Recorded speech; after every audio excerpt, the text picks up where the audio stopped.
যেই রেসপেক্টেই বলেন না কেন, আমরা একটা ইন্টারসেকশনেই আছি। আমরা 53-54 বছর এক ধরনের সমাজ ব্যবস্থায় ছিলাম, এখন আমরা আবার নতুন বাংলাদেশ গড়ার কথা বলছি। তো এটা একটা ক্রস রোড, একটা ইন্টারসেকশন, ওখানেই আমরা আছি।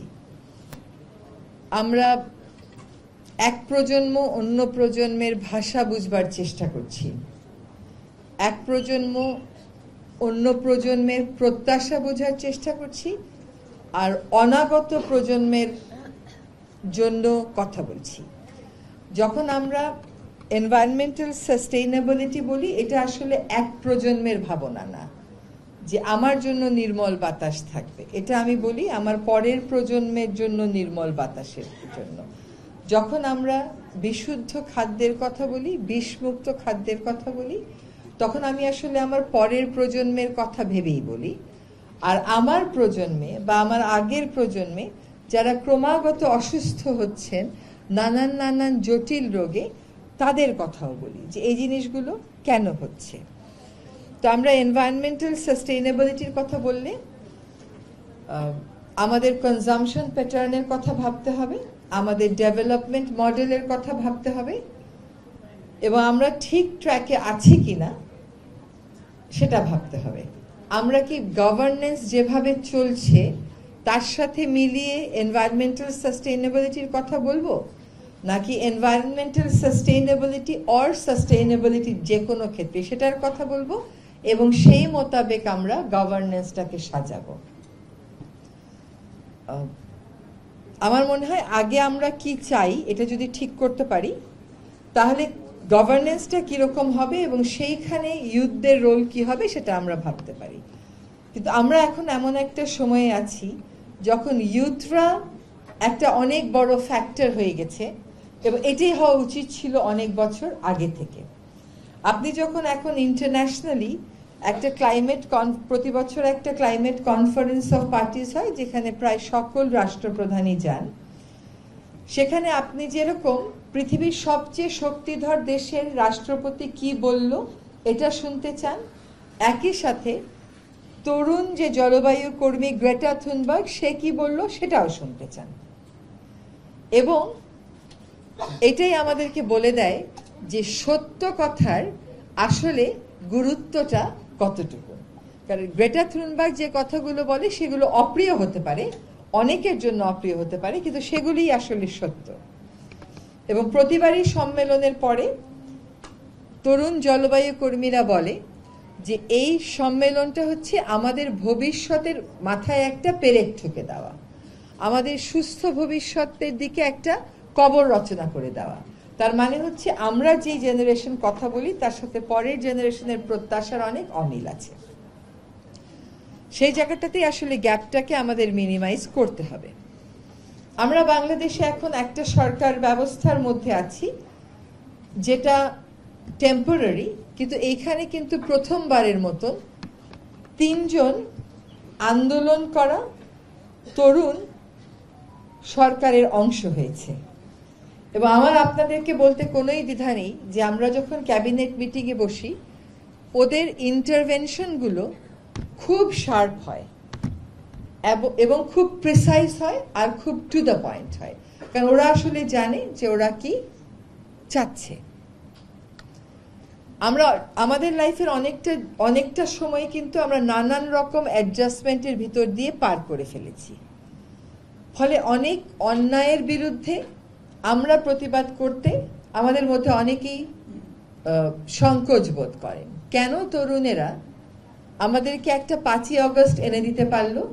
কারণ তারা সকল মোহের ঊর্ধ্বে গিয়ে ভয়কে জয় করে রাস্তায় দাঁড়িয়েছিল। এই ভয়টাকে আমরা জয় করতে পারি না, কারণ আমরা যে গভর্নেন্সে অভ্যস্ত সেই গভর্নেন্স আমাদেরকে ভয়কে জয় করার কথা শিখায় না, বরং ব্যালেন্সের কথা শেখায়।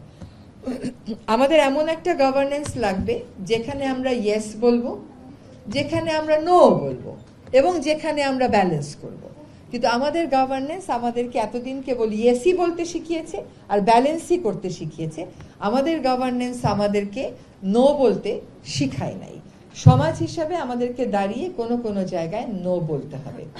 আজকে একজন বিশিষ্ট রাষ্ট্রদূতের স্মরণে এখানে এসেছি, ওনার সাথে আমার ব্যক্তিগত পরিচয় ছিল না, কিন্তু একজন মানুষ চলে যাওয়ার পরেও যখন তার সম্মানে হল ভর্তি মানুষ হয় তখন বুঝতে হবে যে তিনি ভিন্ন কিছু রকমের কিছু ছিলেন। কারণ অনেক বড় বড় নেতাকেও দেখেছি তাদের মৃত্যুবার্ষিকীতে বা তাদের স্মরণের দিনে হলে মানুষ পাওয়া যায় না। তো তার প্রতি সম্মান রেখে একটা কথা বলছি, life is not about diplomacy. শুধু ডিপ্লোম্যাসি দিয়ে লাইফের সমস্যার সমাধান হয় না, শুধু ব্যুরোক্রেসি দিয়ে লাইফের সমস্যার সমাধান হয় না। জীবনে এমন একটা গভর্নেন্স দরকার যেখানে আপনার কোন কোন নেতাগুলোর কথা মনে হয় বলেন, আপনার কোন কোন নেতাকে আপনি বিশ্ব নেতাকেই বলেন, আপনি বললে নেলসন ম্যান্ডেলার কথা বলবেন।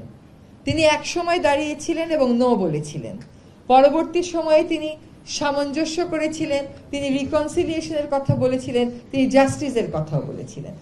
কাজে বাংলাদেশের গভর্নেন্স বলতে আসলে আমরা কি বুঝি? আমরা কি আমলাতন্ত্র বুঝি, নাকি জুডিশিয়ারি বুঝি, নাকি পুলিশ বুঝি, নাকি বৃহত্তর পরিসরে আইন শৃঙ্খলা বুঝি? গভর্নেন্স কি মানুষকে ছাড়া গভর্নেন্স? একটা সচিব যা স্বাক্ষর করবে এটা গভর্নেন্স, নাকি মানুষ যা বলবে এটাও গভর্নেন্সের অংশ? আমি আসলে মানুষের প্রত্যাশার সাথে এই যে কটা সেক্টরের নাম বললাম সেটার সংযোগের জায়গাটা বাংলাদেশে দেখতে পাই না, সেটার মেকানিজম বাংলাদেশে টোটালি অ্যাবসেন্ট। যার জন্য বলা হয় যে এই যাবৎকাল পর্যন্ত আমাদের গণতন্ত্র ছিল একদিনের গণতন্ত্র, আমরা কেবল গিয়ে ভোটটা দিয়ে আসতাম, সেটাও তো কত বছর দিতে পারিনি। তো আসলে আমি যেটা চাইবো সেটাই আমার শাসকেরা করবেন, এটাই আমি গভর্নেন্স মনে করি। আমি মনে করি এই মুহূর্তে তরুণেরা সেরকম একটা যাত্রাতেই আছে। অবশ্যই প্রারম্ভিক যাত্রা ঝঞ্ঝাপূর্ণ হবে, অবশ্যই নিজেদের মধ্যে তর্কাতর্কি হবে, মতবিরোধ হবে, অবশ্যই সকলে সঠিক পথে পরিচালিত হবেন না, কিন্তু তারপরে যাত্রায় একটা জায়গায় গিয়ে আমরা থিতু হব এবং সেখান থেকে আসল যাত্রাটা শুরু হবে। একটু এনভায়রনমেন্টাল সাস্টেইনেবিলিটির কথা বলি। আমি এখন যেখানেই যাই, লোকে সম্মানেই হোক, বুঝেই হোক, ভয়েই হোক, আমার সামনে প্লাস্টিকের বোতলটা দেয় না। কিন্তু আপনাদের এখানে আসলাম, নর্থ সাউথ দেশের অন্যতম শ্রেষ্ঠ বিদ্যাপীঠ, এখানে প্রতিটা টেবিলে প্লাস্টিকের বোতলটা দেখে আমিও বুঝতে পারলাম না যে আমি লজ্জিত হব, নাকি দুঃখিত হব, নাকি রাগ হব।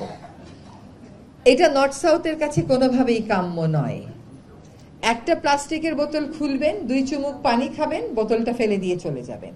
এই বোতল 100 বছরেও পৃথিবীতে মিলাবে না, এটা ফেলে দেবেন কোথায়? কেউ কেউ বলবে রিসাইক্লিং হয়, ওটা আসলে রিসাইক্লিং এর ধারে কাছেও কোনো কিছু না। কারণ এই বোতলটা বানাতে যেই পরিমাণ কেমিক্যাল ইনপুট দেয়া হয়েছে, ওইটাকে রিসাইক্লিং এর সময় আপনাকে আলাদা করতে হবে। বাংলাদেশে সেরকম টেকনোলজি আছে বলে আমার জানা নেই। কেন আমরা জগে পানি খেয়ে সারা জীবন বড় হয়েছি না? তো জগে কেন পানি রাখা যায় না এটা বুঝতে পারলাম না।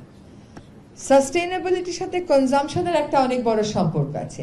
আপনি পৃথিবীকে যতটা দেন, পৃথিবী ততটা নিতে পারে কিনা, আর পৃথিবী আপনাকে ততটা দেওয়ার আসলে তার ক্ষমতা আছে কিনা, এটাও তো ভাবতে হবে। আমাদের আজকে যদি এখানে আমরা 11 জন আছি, 11টা গ্লাস থাকতো আর 2টা পানির বোতল থাকতো, যথেষ্ট হতো। যার যেটুকুন পানির দরকার সে ঢেলে খেত। তো সাস্টেইনেবিলিটির আরেকটা উদাহরণ দিই। এখন হচ্ছে বেলা 1:42, এই সময়ে খটখটা রোদ, তার মধ্যে আমরা এতগুলো আলো জেলে এসি ছেড়ে বসে আছি। আমার যদি বিল্ডিংটা ঠিক মতন প্ল্যান করা হতো, আমাকে এতগুলো বাতি জ্বালাতে হতো না। এটা সবখানেই বলি, এটা আমার ঘরেও আমি বলি। আমি সেক্রেটারিয়েটে কাজ করি এবং সেক্রেটারিয়েটে বিশ্বাস করেন 6 মাসে আমাকে 3 বার অ্যান্টিবায়োটিকের কোর্স নিতে হয়েছে, কারণ ওখানে মুক্ত বাতাস ঢোকার কোনো উপায় নাই। আপনি চাইলেও জানালা খুলে দিয়ে মুক্ত বাতাস ঢোকাতে পারবেন না, ওইভাবেই বানানো হয়েছে। তাহলে ওখানে air conditioner is a must, এবং আমি এয়ার কন্ডিশনার নিতে পারি না, কারণ আমি নিজের কাজের কারণেই হোক, যে কারণেই হোক, এয়ার কন্ডিশনটা অ্যাভয়েড করেছিলি।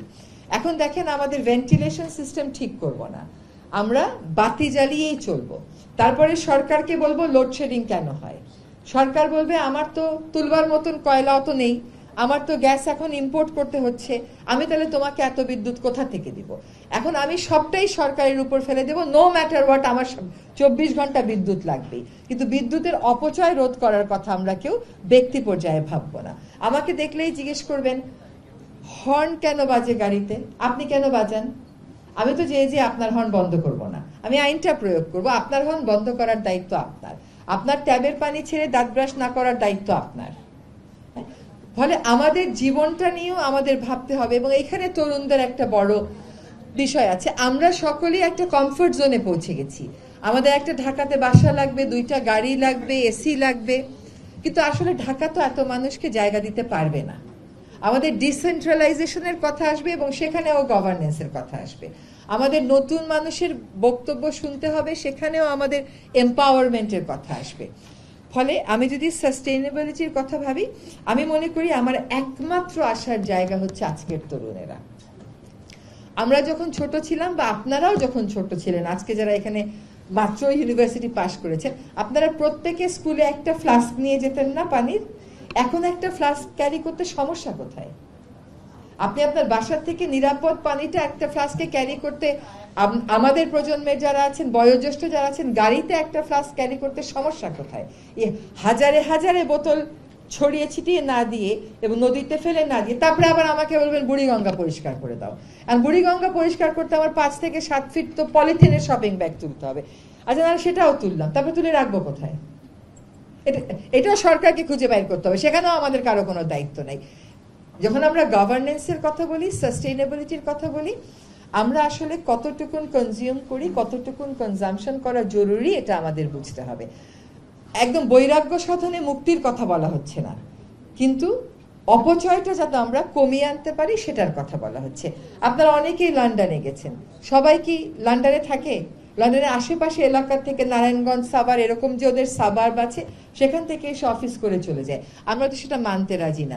আমরা খালি বলবো কৃষি জমি বাঁচাও, জলাশয় বাঁচাও, আবার রাজুককে বলবো আমাকে একটা করে প্লট দাও। তাহলে রাজুক জলাশয়ও বাঁচাবে, কৃষি জমিও বাঁচাবে, আপনাকে প্লটও দিবে, এত কিছু তো সম্ভব হবে না। সেখানেই আমাদেরকে জানতে হবে যে আমাদের ডেভেলপমেন্টের ভিশনটা কি। ডেভেলপমেন্টের ভিশনটা হবে সিঙ্গাপুর, আর সব ময়লাগুলো রাস্তায় ফালাবেন আর সিঙ্গাপুর হবেন, এটাও কিন্তু হবে না। হ্যাঁ, সিঙ্গাপুরের শাসক যখন আইন প্রয়োগ করে, তখন ওই প্রজারা শাসকের কথা শুনে ওটা মেনে নেয়, আর আমাদের এখানে অভিযান করতে গেলে উল্টা মার খেয়ে ফেরত আসা লাগে।